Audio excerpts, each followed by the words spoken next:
안녕하세요. 과학 담론 미래를 말하다 이종필입니다. 기후변화가 진행되고 있다는 증거가 세계 곳곳에서 다양하게 나타나고 있습니다. 지구에서 일어나고 있는 기후변화는 더 이상 먼 미래 일이 아닌 인류를 비롯해 지구상 모든 생물의 생존을 위협하는 당면한 문제가 되고 있는데요. 기후변화 문제에 보다 심각하고 적극적으로 대응하려는 노력이 시급한 시점. 기후변화에 대해 깊이 있게 함께 논의해보는 자리를 마련했습니다.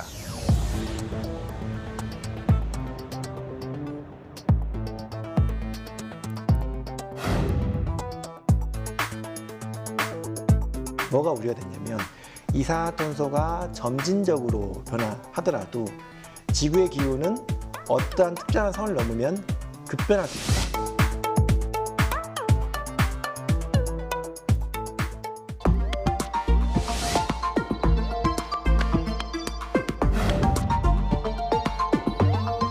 열대 지역과 극지역 열 교환이 일어나게 되는데 그 열 교환은 어떤 식으로 일어나게 되냐면 저희가 이제 자주 보는 저기압, 고기압 그런 것들이 이제 더 활발해지게 되는 거예요.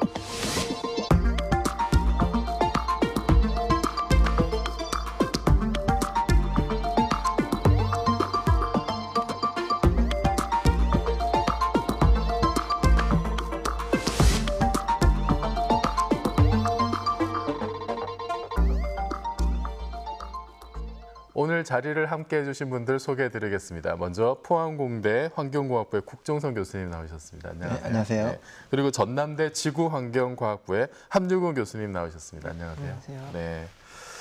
자, 두 분이 기후학자시죠? 네. 그래서 전 국민이 물어볼 것 같아요. 올해 지금 이 유례없는 찜통더위 어떻게들 지내고 계신지 기후학자로서 어떻게 지내고 계십니까? 국종선 교수님. 저는 이번에 굉장히 덥잖아요. 네. 그 덕분에 연구를 굉장히 열심히 하고 있습니다. 폭염이 연구를 지금 부추기고 있다. 그건 아니고요. 네. 제가 포항에 혼자 살고 있는데 네. 집에 에어컨이 없습니다. 그래서 그래요? 집에 일찍 들어가면은 네. 너무 더워서 견딜 수가 없어서 네. 사무실에 오래 이제 일하다 보니까 연구를 더 네. 많이 하게 되고 그래서 연구를 더 열심히 하고 있습니다. 네. 예. 알겠습니다. 예. 우리 그 함유근 교수님은 어떻게 이 폭염을 어떻게 이기고 계십니까?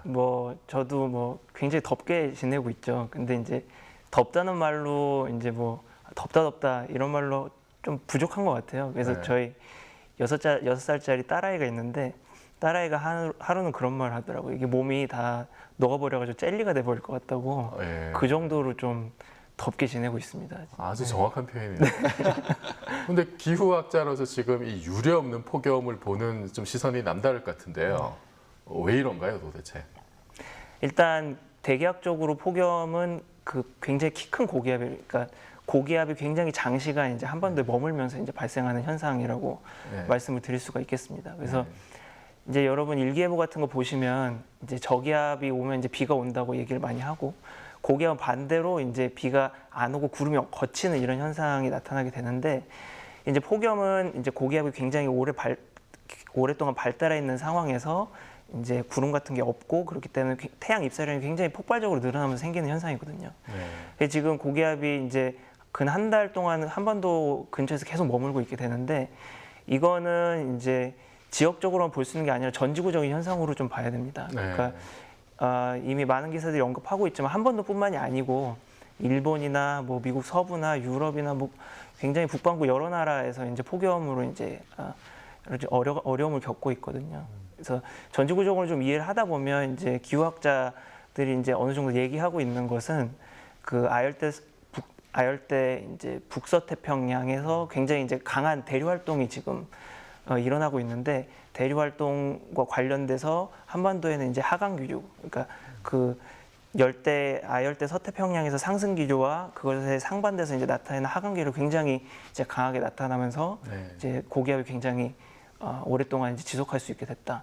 또 한 가지는 이제 원래 우리나라 이제 북쪽에 이제 제트 기류라는 것이 있고 그 제트 기류가 이제 이동성 저고기압, 그러니까 발생하는 저기압이나 고기압 같은 거 이제 서쪽으로 계속 이동시키게 되는데 그게 이제 약해지면서 이제 굉장히 고기압이 한번 발달하면 긴 시간 있을 수 있게 되는 그런 원인으로 이제 저희가 보고 있습니다.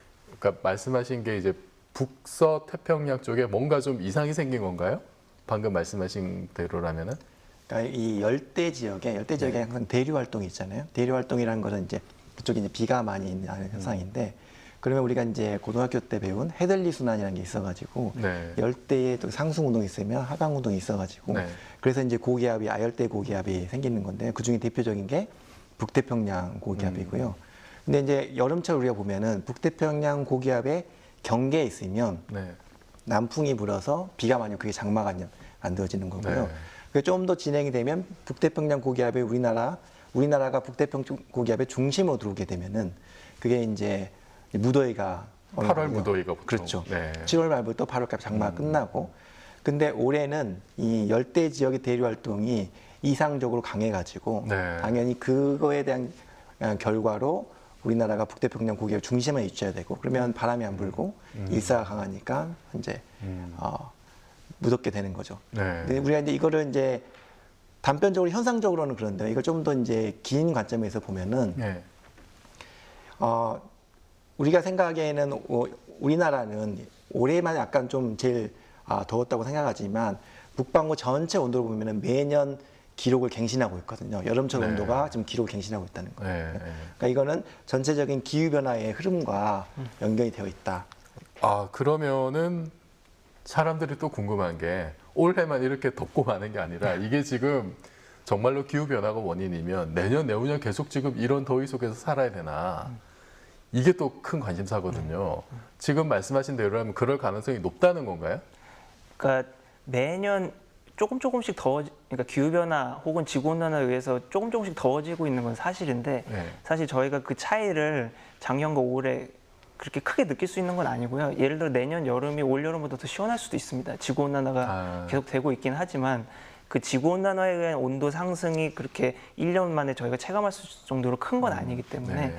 근데 하지만 이제 장기간 시간 데이터를 통해서 이제 분석을 하다 보면 분명 이제 상승하는 트렌드가 있고요. 네. 그리고 여름철에 이제 특히 이 상승하는 트렌드가 강하다. 봄, 여름, 가을별 나눠서 보면 여름철에 이렇게 상승하는 트렌드가 굉장히 강하기 때문에 저희가 지구 온난화를 이제 몸으로 느끼기에 이제 매년 변화하는 걸 느끼기엔 사실 힘들지만 그래도 여름철에 그런 효과가 좀 더 있을 수 있다. 이렇게 말씀드릴 수 있습니다. 그러니까 기후 변화라고 하는 거는 좀 긴 스케일의 이야기이기 때문에 뭐 매년 단위의 그런 국면은 조금씩 다를 수 있지만은 추세를 봤을 때는 이게 특히 이제 여름에 그런 경향이 강하게 나타나는 거고, 네, 그럼 정말 좀 심각한 문제네요.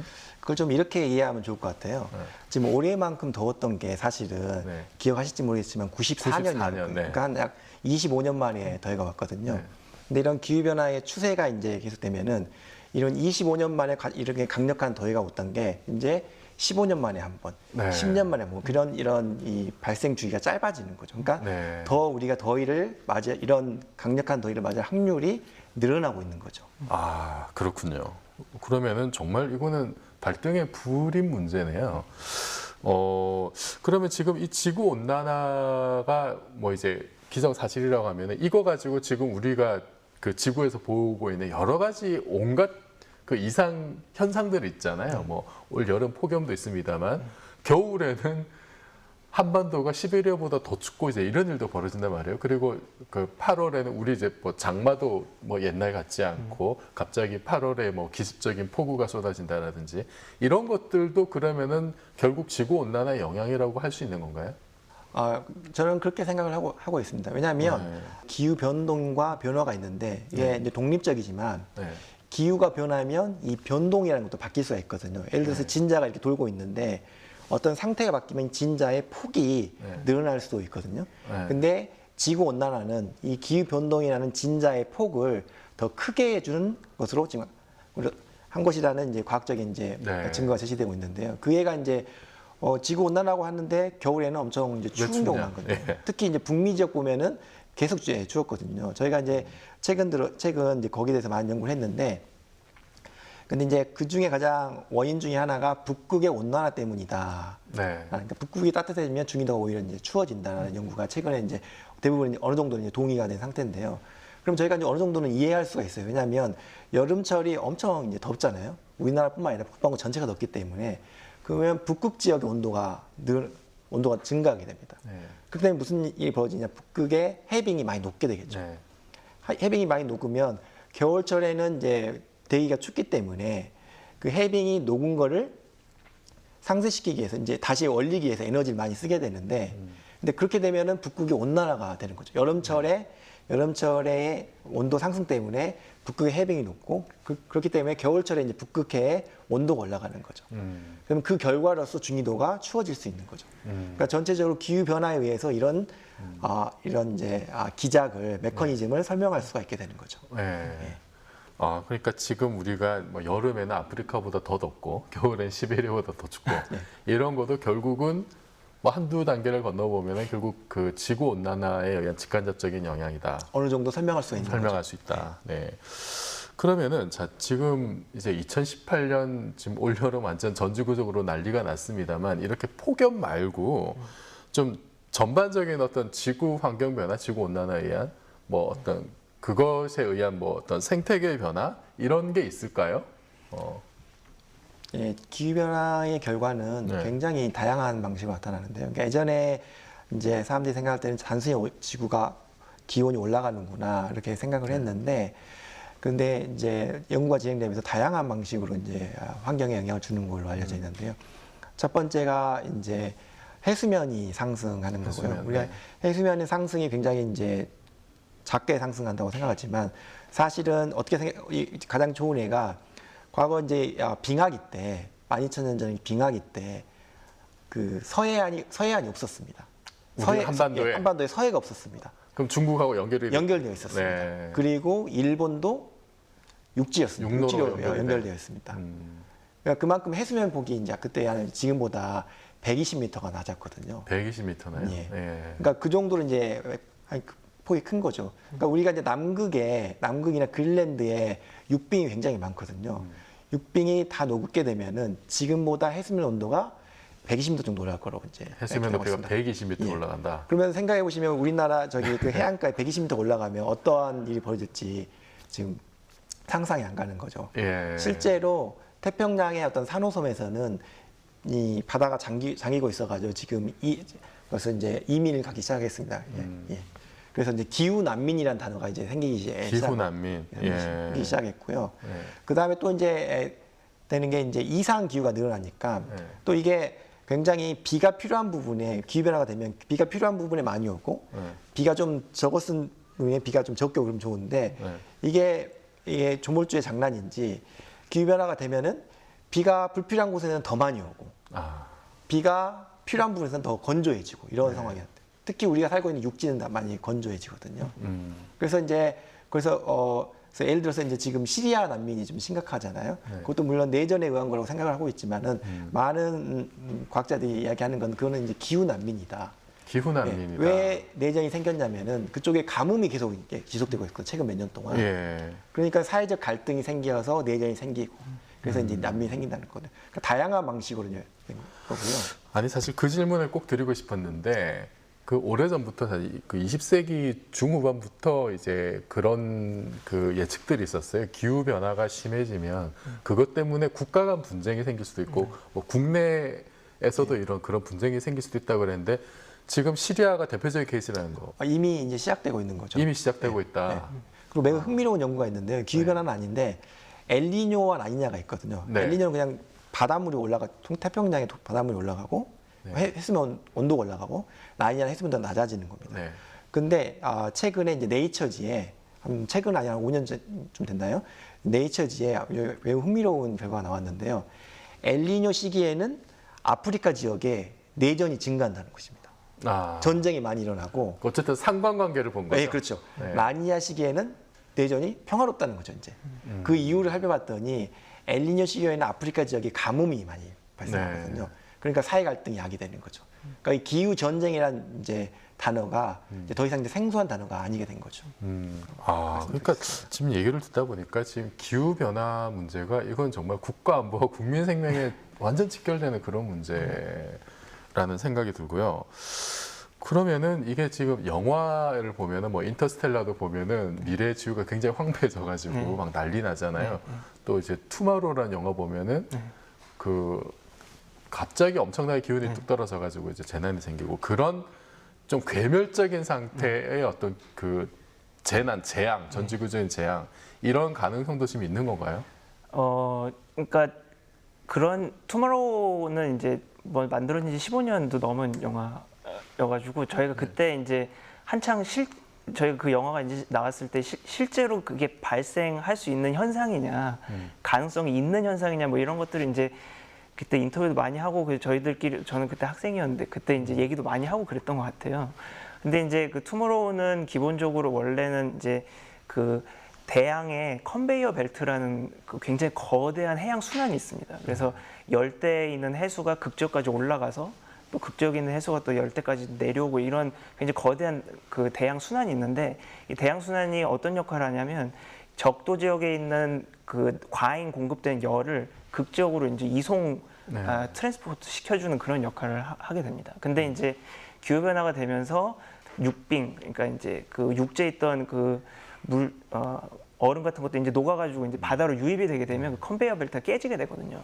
그 컨베이어 벨트가 깨지면 이제 열대에 있던 굉장히 과잉 공급된 열이 그대로 열대에 남아 있고 극에는 이제 그 모자란 상태로 계속 되기 때문에 열대는 온도 가 계속 올라가고 극지역은 온도가 계속 떨어지는 그런 상황이 발생을 할 수가 있고 그렇게 되게 되면 그 해양이 만들어낸 열 순환을 보상하기 위해서 이제 대기에서 굉장히 강한 그 열 교환, 열대 지역과 극지역 열 교환이 일어나게 되는데 그 열 교환은 어떤 식으로 일어나게 되냐면 저희가 이제 자주 보는 저기압, 고기압 그런 것들이 이제 더 활발해지게 되는 것이죠. 근데 이제 그게 너무 활발해지다 보니까 그게 너무 강해지고 그러니까 거의 저희가 매일 보는 뭐 고기압, 저기압 이런 것들이 거의 태풍급으로 발달을 하면서 뭐 사람들 뭐 다 건물까지 다 쓸어가고 뭐 이런 영화거든요, 투모로우가. 그래서 저희가 실제로 불가능한 건 아니다, 결론적으로. 왜냐하면 그 앞에서 말씀드린 그 대양의 그 컨베이어 벨트가 실제로 깨지는 그런 모형 결과도 있습니다. 아, 그런가요? 네, 지구 온난화가 조금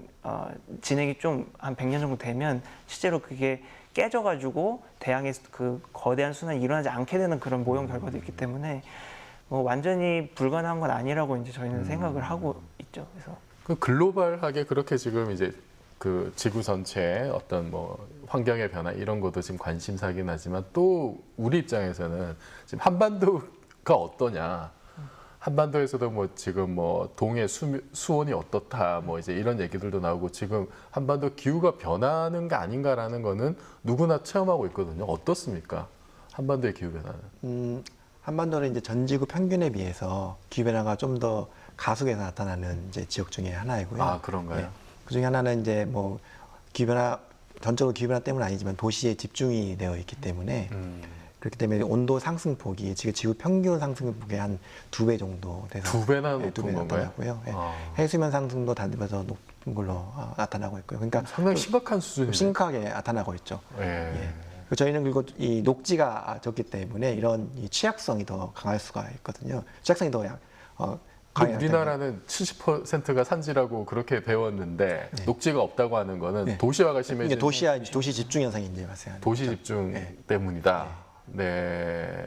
아, 이거 되게 그러면은 이거는 지금 그러니까 폭염이 이렇게 그럼 이런 식으로 해석할 수 있는 건가요? 원래 지구 온난화가 있어서 폭염이 생길 수 있는데 지금 도시로 집중된 결과 또 그런 다른 여타의 문제 때문에 우리가 좀 더 지금 폭염을 더 좀 심하게 느끼고 있다. 이렇게도 지금 설명이 가능한가요? 그러니까 더 피해를 많이 받을 수 있고요. 또 지정학적으로도 한반도를 잘 보시면은 이 큰 대양과 육지의 사이에 있잖아요. 그러니까 어떤 이 아주 큰 스케일의 변화가 나타나면 거기 이제 그 경계에 있기 때문에 가장 민감하게 이제 변할 수 있는 지역이 되는 거죠. 그래서 겨울철에는 뭐 아시겠지만 시베리아 고기압이 변하게 되면 우리가 가장 민감하게 변하게 되고 여름철에는 북태평양 고기압이 뭔가 민감하게 변하면 아주 또 민감하게 변하게 되고 그런 이제 지역이라고 할 수 있죠.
자, 그래서 이런 지금 정지구적인 어떤 지구 온난화, 기후 변화에 대처하기 위해서 지금 국제적인 노력도 많이 있죠. 어떤 노력들이 지금 진행되고 있나요?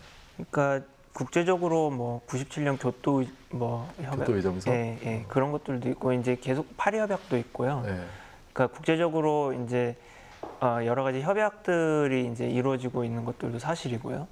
그리고 이제 각 정부에서 자체적으로 뭐 CO2 배출을 줄이기 위한 여러 가지 노력들도 있고요.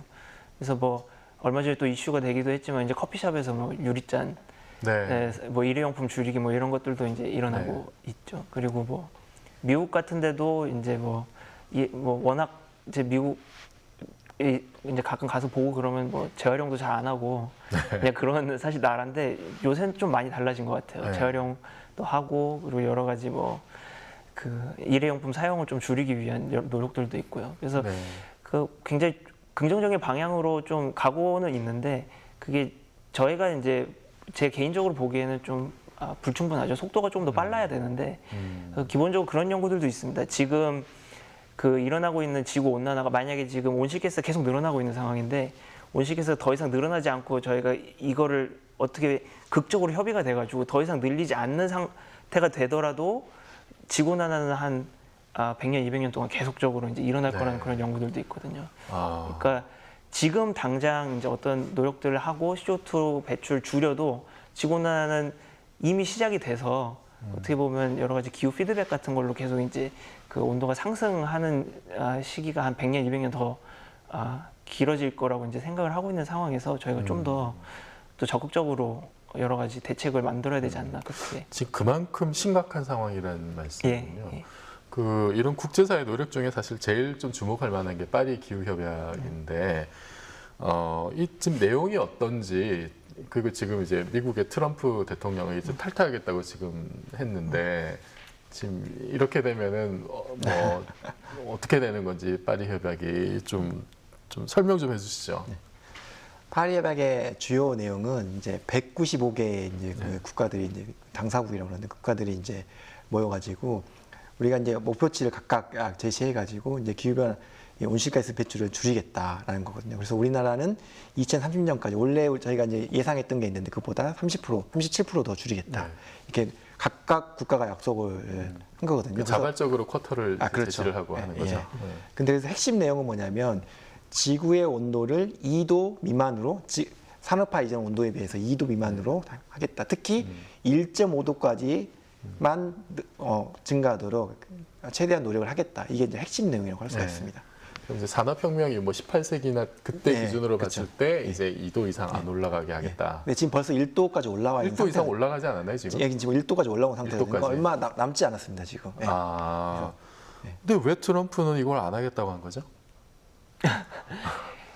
그러니까 여러 가지 그러니까 좀 정치적이라고 보는데요. 이게 산업 활동 혹은 이제 여러 가지 기업들의 그 생산 이런 거랑 맞물려 있기 때문에 그런 게 아닌가 저는 개인적으로 그렇게 생각하고요. 이 미국이 이렇게 안 한다고 하면은 기후 협약 자체가 무력화되는 거 아닌가요? 그렇죠. 아무래도. 저는 개인적으로 생각하기에 이 트럼프 대통령이 생각하는 건 자기 재임 시까지는 지구가 망하지는 않을 것이다. 이런 생각으로 자기가 재임을 하더라도 망하지 않을 것이다. 이런 생각을 하고 있지 않나 싶은데요. 트럼프라면 능히 그런 생각을 했을 것 같습니다. 네. 근데 이제 미국이 이제 협약을 안 지키더라도 미국을 제외하고도 이제 한 80, 그러니까 온실가스를 배출하는 80% 정도의 80% 배출하는 국가들이 이제 협약을 하고 있기 때문에 이제 어느 정도는 이제 그 의미가 있을 거라고 생각하고요. 저는 개인적으로 미국이 다시 돌아올 거라고 이제 예상을 하고 있습니다. 미국 그 연방 정부는 아니고 주정부는 일부 또 이렇게 협약 지키겠다고 하긴 하죠. 그러니까 미국에서 굉장히 비판적인 여론이 많고요. 트럼프 대통령도 나 돌아갈 거야. 근데 내 조건이 있어. 지금 조건을 내는 상태이기 때문에 그래서 좀 조만간 돌아올 거라고 그냥 희망하고 있습니다. 그런데 이 파리 협약에서 왜 하필이면 2도라고 이렇게 제시를 한 건가요? 2도에 뭔가 특별한 의미가 있나요?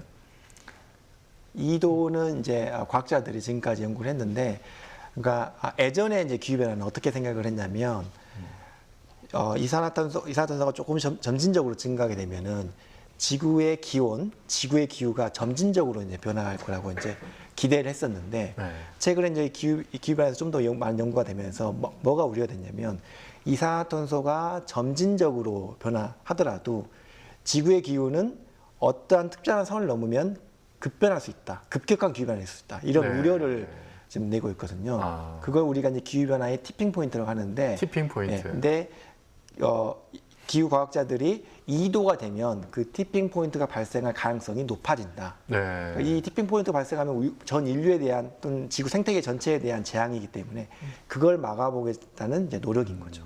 이게 티핑 포인트가 예를 들면 이렇게 막대가 서 있다가 네. 이렇게 쓰러지기 시작하는데 어느 순간 급격하게 너무 빨리 쓰러져서 뭔가 조치를 취하기도 힘든 네. 뭐 이제 그런 순간이 있다는 그러니까 거죠. 제가 이제 가장 이제 그 예를 든 게 어떤 거냐면, 예를 들어서 탁자 위에 컵이 있으면 컵을 이렇게 한쪽 방향으로 조금 밀면 컵이 이제 따라 밀려가잖아요. 근데 이 컵이 탁자의 끝까지 도달하게 되면 아주 작은 힘으로도 밀어도 갑자기 확 떨어지게 되잖아요. 네. 그 포인트를 티핑 포인트를 하는 거고, 우리의 살고 있는 지구에서도 그런 포인트가 있을 거라는 거죠.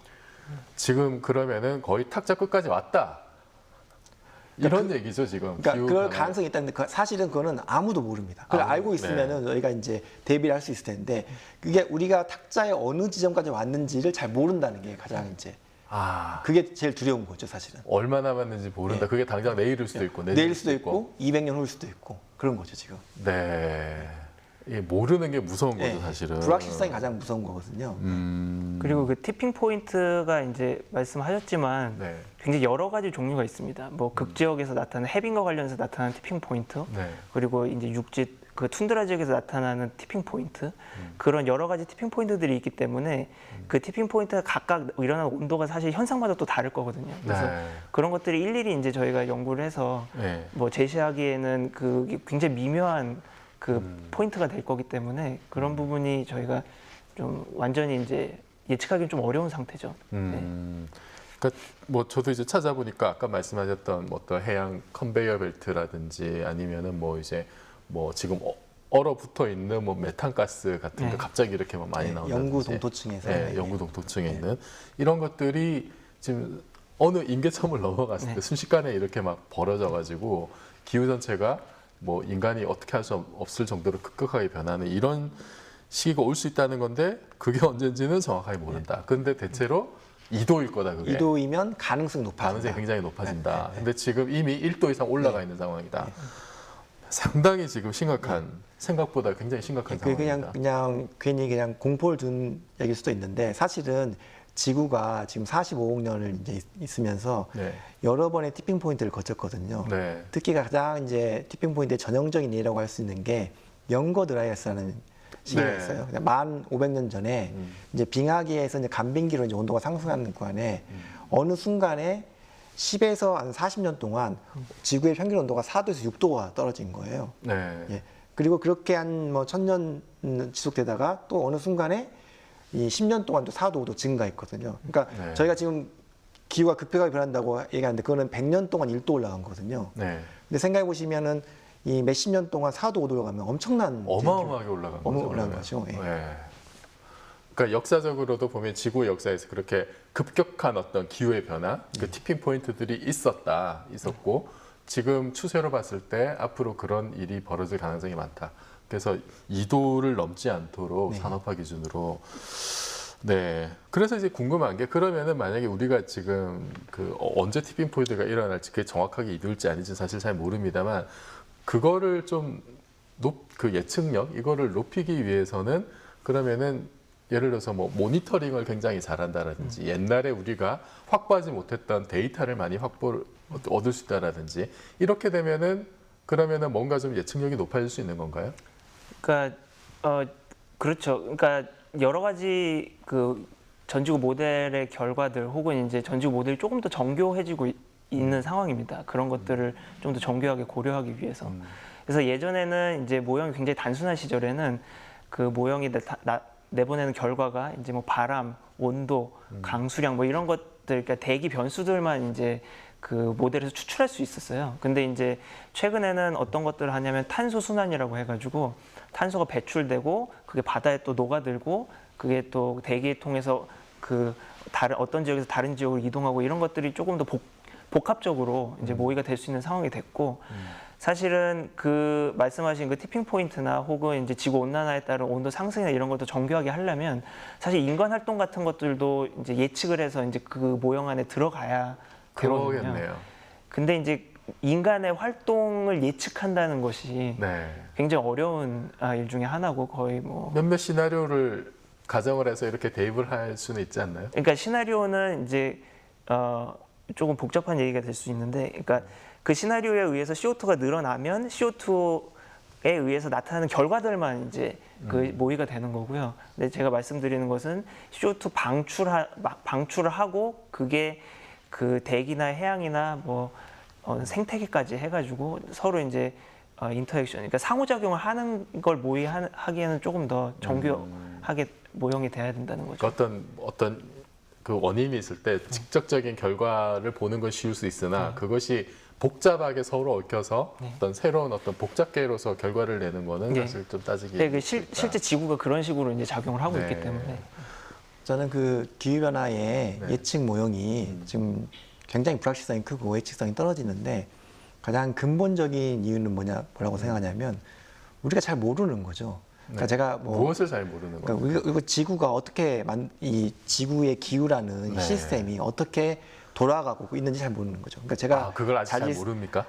자주스러운 말로 세 발의 피고 빙산의 일각이다. 우리가 알고 있는 지식이 지구 전체에 비해서 굉장히 일부분 알고 있다. 그렇군요. 그 때문에 지금 이 빙산의 일각이 이 조그마한 지식 가지고 지구 전체를 예측하려고 하니까 당연히 어려운 거죠.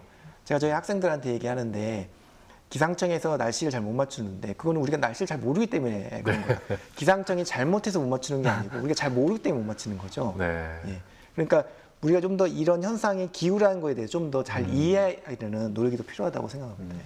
그러니까 지금은 이렇게 그 가장 손쉽게 얻을 수 있는 기본적인 데이터를 가지고 모델링을 하고, 그죠? 그걸 가지고 이제 미래 어떨 거라고 예측을 내놓는데 그게 사실 모든 과학이 하는 게 이제 그런 식이죠. 그렇죠. 사실은. 네. 그런데 지금 우리가 지구의 기후와 관련해서 아는 게 너무나 없기 때문에 그래서 모델이 좀 취약할 수밖에 없고 예측력도 떨어진다. 그런데 최근에 이제 그 4차 산업혁명 이런 얘기하면서 이제 인공지능도 나오고 빅데이터도 나오고 이런단 말이에요. 그러면은 그런 기술들이 접목이 되면 훨씬 더 좀 뭐 예측력이 높아지지 않을까라는 그런 기대도 가지게 되는데 어떻습니까? 향후 전망은? 사실은 제가 제일 최근에 이제 관심 있게 보고 있는 것 중에 하나인데 그런 이제 인공지능 기법 혹은 이제 딥러닝이라고 저희가 이제 통칭을 해가지고 그런 기술들 얘기를 하는데 그 딥러닝 기법을 기후 예측에 적용을 했을 때 이제 기후 예측의 예측성이 기존의 기법들보다 향상된다는 연구 결과를 이제 제가 좀 발표를 한 적이 있고요. 근데 이제 그거는 기후 변화는 아니고요. 그 기후 변동 중에 가장 대표적인 엘니뇨 라니냐 예측에 대해서 이제 저희가 그 연구 결과를 발표한 적이 있고, 그래서 어느 정도 기후 변화에도 이제 적용 가능한 부분이 있지 않을까. 저희도 이제 계획을 하고 연구를 하고 계속 생각을 하고 있기 때문에 그런 부분은 희망적으로 조금 봅니다. 근데 이제 문제는 뭐냐면 그 딥러닝 기법은 그 빅데이터랑 항상 이렇게 맞물려서 같이 들어가야 되는 건데 그렇다면 이제 기후 데이터가 빅데이터라고 말할 수 있을 정도로 양이 많느냐? 많이 수집을 해야 되잖아요, 그러면. 많이 수집을 해야 되는데 그러려면 이제 기간이 길어야 되는데 기간이 길지가 않은 거죠. 저희가 뭐 지금 현재 대기 상태를 아무리 정교하게 많이 관측한다고 해봤자 지금 상태, 그러니까 샘플 하나에 대한 정기형 관측을 얻는 거지 다른 샘플을 얻는 것은 아니기 때문에 오랜 기간에 대한 변동을 추적하기는 어렵다. 오랜 기간에 대해서 관측을 해왔어야 되는데 이제 그런 것들이 없기 때문에 빅데이터라고 할 수가 없고 그런 부분에서는 조금 어려움 혹은 이제 챌린징한 파트라고 할 수가 있겠죠. 그런 저희 근본적인 바둑에서 알파고가 이제 개발할 때 인간이 두는 바둑 기보를 엄청 이제 공부를 했잖아요. 그래서 몇 천 개의 이제 기보를 해서 한 거잖아요. 16만 개 기보를 봤다 그러죠.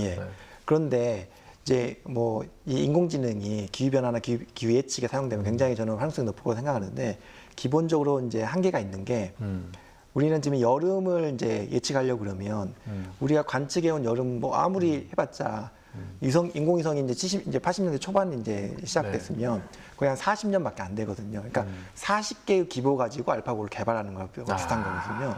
그러니까 굉장히 한계가 이제 있는 거죠. 바둑에서는 뭐 몇십만 개를 보는데 지금 우리가 볼 수 있는 거는 기후에 대해서는 몇십 개 안 된다. 그래서 이제 저희가 이제 알파고를 만들기 위해서 한 100년만 기다려달라. 100개의 여름만 좀 네. 기다렸으면 좀 더 예측력이 높아질 텐데 뭐 그런 상황인 거죠. 예. 아니 저는 이제 그 우리나라 기후 변동폭이 크다고 하니까 우리나라에서 특별히 더 저는 이쪽에 네, 맞습니다. 좀 더 관심과 투자가 있었으면 좋겠어요. 그 선진국에서는 어떻게 대처하고 있나요? 이 지금 기후 변화에 대해서. 기후 변화에 대해서 일단은 이제 선진국들이 이제 파리 협약을 하게 된 배경에는 이제 어떤 재생에너지나 이런 것들로 이제 바꿀 수 있는 준비가 되어 있어서 자기들이 이제 자기는 준비가 되었기 때문에 그런 이제 협약을 이제 자신 있게 이제 추진을 한 거죠. 네. 그러니까 이미 유럽이나 이제 일본 같은 데는 이미 장기간 동안 이 에너지 사용이나 이런 문제에서 준비를 해왔었죠. 네. 에너지 사용, 뭐 소비 패턴 이런 네, 그렇죠. 에너지 구조 예. 자체를 미리 준비를 해놨다. 미리 준비해서 이제 그래서 하기는 파리 협약. 이제 줄일 수 있는 준비가 되어 있던 거죠. 우리나라는 어떤가요, 그러면? 우리나라는 이제 선진국을 따라가야 되는데 네. 거기에 대해서 뭐 우리 뭐 잘 아시겠지만 아직 준비가 매우 안 되는 상태죠. 그래서 2030년까지 37%를 줄인다고 했는데 그게 어떻게 지켜질 수 있을지 저는 개인적으로 좀 의문이 드는 겁니다. 예.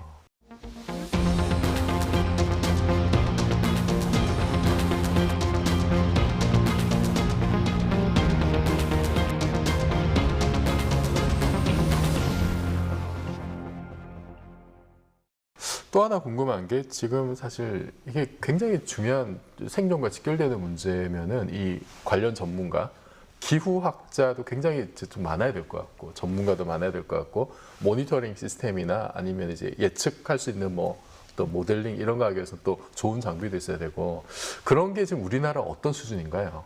예전보다는 많이 좋아지고 있는 상황이라고 말씀드릴 수는 있는데 여전히 이제 국제적으로 다른 기관들이랑 비교를 해보면 네. 좀 부족한 것은 사실이죠. 네. 그래서 좀 부족한가요? 많이 부족한가요? 많이 부족하다고 부족한가요? 이제 말씀드릴 수 그러니까 있어요. 저는 개인적으로 우리나라 과학이 네. 너무 이제 뭐랄까요 메이저 학문에 너무 집중되어 있다고 생각을 하고 있는데요. 그러니까 예를 들어서 물리나 화학, 생물 이런 데에서 이제 투자가 특히 요새는 생물 쪽에 엄청난 투자를 하고 있죠. 그런데 비해서 지구과학이라는 학문에 대해서는 굉장히 투자가 적었다 네. 이렇게 생각하고 그 결과가 이제 우리나라가 그런 것에 이제 대비에 미비하게 되는 그런 원인 중에 하나라고 생각을 하고요. 그래서 그런데 사실은 이제 지구과학이라는 학문이 우리가 굉장히 우리의 생활과 밀접하고 꼭 필요한 학문을 제공하는 건데 거기에 대한 투자가 필요하다고 생각하고요. 그러니까 예를 들어서 이제 이런 겁니다. 지금 기후변화 문제가 굉장히 이슈가 되어 있고 그리고 미세먼지가 굉장히 우리 국민의 그렇죠, 최대 관심사잖아요. 근데 유일하게 우리나라에서 출연연구소 관련 분야에 출연연구소가 없는 분야가 대기과학이라는 분야입니다. 아 정말입니까? 전혀 지금 출연료가 없기 때문에 당연히 다른 이제 예를 들어서 이제 중국이랑 이제 미세먼지에 대해서 얘기를 하려면은 중국의 미세먼지 연구기관과 한국의 미세먼지 연구기관이 이제 같이 네. 이제 연구자 대 연구자들을 카운터파트가 있어야 해야 될 텐데. 되는데 여기서 중국에서는 연구자가 나오더라도 한국에서는 환경부나 기상청이나 이런 공무원 조직이 나가게 되는 거죠. 그러니까 대화가 좀 네. 쉽지가 않게 되는 거죠. 그래서 그런 부분에 대한 투자가 좀 필요하다고 생각합니다. 지금 얘기를 듣다 보니까 그 놓친 부분 중에 하나가 기후 문제인 것 같아요. 그래서 좀 전반적으로 그러면은 지금 그냥 뭐 이제 투자를 늘려야 된다 이런 거 말고 좀 더 구체적으로 뭐 정책적으로나 제도적으로 앞으로 지금 우리나라가 이런 거 좀 구체적으로 해야 된다라고 하는 거 있으면 좀 말씀 좀 해주시죠. 그러니까 사실은 정책적으로나 좋은 정책 혹은 좋은 그 적응 뭐 이런 것들을 하기 위해서는 기본적으로 기초 연구가 굉장히 탄탄해야 된다고 이제 기초 생각을 연구가 탄탄해야 네. 된다.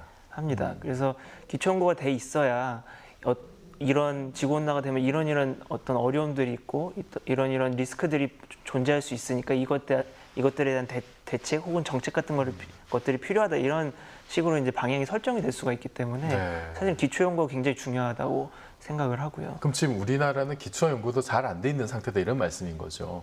그러니까 특히 이제 기후 변화에 대해서는 이제 관련 부처들이 많이 있긴 합니다만 전담 부서 혹은 전담 부처가 전담 부처나 아까 말씀하신 전담 연구기관 이런 게 예. 없다. 그러니까 저는 이제 두 가지를 말씀드리고 싶은데요. 그러니까 첫 번째는 뭐냐면은 우리나라가 이제 기후 변화에 대해서 그래도 R&D를 많이 하거든요. 근데 기후 변화라는 게 이렇게 다양히 많은데 우리나라 기후 변화 R&D의 90%는 기후가 어떻게 바뀌는지에 대한 지식을 탐구하는 게 아니고 바뀌면 어떻게 할 것인지 적응. 네. 완화 이렇게 합니다. 근데 사실은 이게 말이 안 되는 게 어떻게 바뀔지 잘 모르는데 어떻게 적응하고 어떻게 완화를 하겠습니까? 그래서 어떤 기후변화 연구한다는 이제 사업단을 가보면은 제가 이해하지 못하는 그냥 기후변화 제공의 이름만 붙이고 그런 경우가 굉장히 다반사고요. 그러니까 기초 연구가 부족하다는 게 지금 그런 말씀인 예. 거죠. 두 번째로는 이제 이 기후변화 이제 우리가 이제 앞으로도 지금보다도 앞으로도 기후변화나 대기 환경에 대해서 좀 더 사회적으로 이제 필요성이 더 강화될 텐데 거기에 이제 우리가 기초 연구를 하기 위해서는 전문 연구 기관이 필요하다. 네. 그래서 대기과학 연구소라든지 이런 출연 연구소, 정부에서 이제 해서 이제 큰 사업을 이끌어갈 수 있는 네. 그런 출연 연구소가 필요하다 이렇게 생각하고 있습니다. 네. 아, 그렇군요. 네. 오늘 굉장히 좀 좋은 말씀 그리고 좀 유념해야 될 말씀들이 많이 나왔는데요. 자, 마지막으로 이 폭염에 지금 또 고생하는 우리 시청자분들을 위해서 기후학자로서 마지막으로 한 말씀 이렇게 당부의 말씀 한마디씩 하신다면. 그러니까 사실 저도 이제 폭염으로 고생하고 있는 국민의 한 사람으로서 네. 그러니까 그런 것들이 항상 있는 것 같아요. 그러니까 CO2 배출이 증가하고 그게 지구 온난화를 유발하고 그것이 여러 가지 피해를 만든다는 걸 알고 있는데 저희가 그거를 감축하기 위해서 어떤 노력을 하고 어떤 불편을 감수해야 된다에 대한 것들은 알고는 있지만 실천하기 굉장히 어렵잖아요. 네. 일단 내가 불편할 수 있으니까. 그래서 그런 것들이 조금 실제로 폭염이라든지 저희가 이제 그 지구온난화 현상이 제가 몸으로 이제 느낄 수 있을 정도로 이제 굉장히 실제 이제 다가오는 현상이라는 걸 이제 조금 더 많이 인식을 하셨을 거라고 생각을 하고 그걸 해결하기 위한 여러 가지 그 노력들에 대한 좀 불편함 같은 거를 좀 인내할 수 있는 여러 가지 앞에서 말씀드렸지만 그 커피숍에서 유리잔 쓰는 거라든지 네. 뭐 그런 사소한 것들이긴 하지만 여러 가지 불편함들이 있잖아요. 그런 것들을 좀 인내할 수 있어야 되지 않을까 좀 그런 생각이 좀 듭니다. 네. 저도 이제 비슷한 맥락에서 말씀드리고 싶은데요. 그러니까 우리가 이제 기후변화라는 걸 이제 지금도 폭염 때문에 이제 체감하고 있잖아요. 그래서 우리가 이제 이런 지구를 살리기 위해서 우리부터가 이제 바뀌기 시작해야 된다 이렇게 말씀드리고 싶고요. 그렇다고 해서 이 폭염인데 에어컨 틀고 있지 마라 이런 얘기가 아니고 예, 이 작은 우리 일상생활에서 보면은 우리의 작은 편리함을 위해서 과도한 에너지를 쓰는 경우가 많거든요. 네. 그러니까 예를 들어서 뭐 에어컨 온도를 1도 넣는다든지 아니면 대중교통을 이용한다든지 이런 작은 것에서 좀 시작했으면 좋겠고요. 근데 그것보다 더 중요한 거는 저는 그래서 뭐 일반 시민들이 생활을 바꿔야 된다 이런 걸 강조하고 싶지는 않은데 그것보다 더 중요한 거는 국가의 전체적인 정책 방향이 훨씬 더 중요하다고 생각을 하고 있거든요. 그래서 그러기 위해서는 거기에 대한 관심이 중요합니다. 그래서 기후변화에 대해서 우리 일반 시민들은 자기가 기후변화를 알고 있다고 생각하는데 사실은 저 전문가도 잘 모르는 그러니까 거기에 대한 관심을 많이 가져야 된다고 생각하고요. 그렇게 되면은 관심을 많이 갖게 되면은 우리가 이제 어떤 선거나 어떤 정책을 이제 지지를 할 때 전기세를 깎아주는 정치인의 말을 들을 게 아니고 이 정치인이 우리의 미래와 지구에 대해서 어떤 생각을 갖고 있는지에 대해서 좀 들여다보시면은 우리가 이제 어떤 선택을 할 때 도움이 되지 않을까 이렇게 생각합니다. 네. 그러니까 우리가 일반 시청자들이 사실 전문적인 내용은 잘 모르지만 이게 지금 기후변화 문제가 굉장히 심각하고 중요한 문제다. 이런 인식을 가지고 관심이 중요하다. 이 문제를 궁극적으로 해결할 수 있는 어떤 그런 방안들을 계속 요구를 하고 또 그런 정책이 나올 수 있도록 좀 여론을 만들고 이런 게 굉장히 좀 중요할 것 같다. 그리고 그런 여론을 만들고 또 인식을 바꾸기 위해서라도 지금 오늘 모신 두 분 같은 기후 전문가들이 또 굉장히 좀 중요한 존재다라는 그런 생각이 듭니다. 네, 앞으로 두 분 활약도 기대를 하겠고요. 오늘 함께 해주셔서 감사드립니다. 지금 우리 인류가 가진 모든 역량을 동원해서 전 세계적으로 가장 시급하게 해결해야 할 과제가 바로 환경 문제입니다. 인류의 생존이 달린 문제이기 때문이죠. 기후변화는 전 지구가 직면한 위기이자 우리 모두가 손잡고 풀어나가야 할 숙제인데요. 그 과제를 풀어나가는 과정이야말로 새로운 도전이자 지속가능한 미래로 나아갈 관문이 아닐까요? 다음 시간에 뵙겠습니다. 고맙습니다.